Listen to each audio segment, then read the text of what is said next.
Un imponente blitz interforze ha interessato il quartiere Quarticciolo con l'impiego di Polizia di Stato, Carabinieri, Guardia di Finanza e Polizia Locale di Roma Capitale.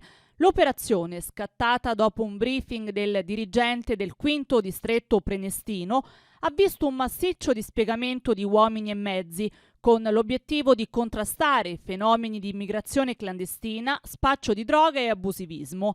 Durante i controlli le unità cinofile hanno rinvenuto 60 dosi di cocaina nascoste in una tubatura dell'acqua, mentre i carabinieri hanno sequestrato altre 50 dosi di stupefacenti. Il bilancio dell'operazione conta 2 arresti e una denuncia per detenzione di droga, oltre all'accompagnamento di 8 cittadini stranieri presso l'ufficio immigrazione della questura per verifiche sulla loro posizione in Italia. 3 di loro, 2 tunisini e un serbo, sono stati trasferiti al CPR di Bari in attesa del rimpatrio. Le operazioni hanno interessato anche il settore abitativo con il recupero di 2 alloggi ATER occupati abusivamente. La tensione è assalita quando alcuni attivisti hanno tentato di opporsi agli sgomberi, ma la presenza delle forze dell'ordine ha evitato disordini. Successivamente un gruppo di circa 50 persone ha organizzato un corteo spontaneo nel quartiere, svoltosi senza incidenti.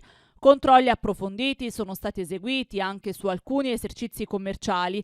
2 bar sono stati sanzionati per violazioni della normativa sulla sicurezza e mancata esposizione del listino prezzi e dell'elenco allergeni, con multe per un totale di circa 20.000 euro. Sono in corso ulteriori accertamenti per valutare la sospensione delle licenze.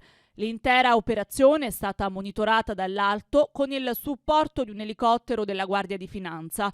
Il blitz rientra in una più ampia strategia di controllo del territorio voluta dal Comitato Provinciale per l'Ordine e la Sicurezza Pubblica, con l'obiettivo di elevare gli standard di sicurezza nella capitale.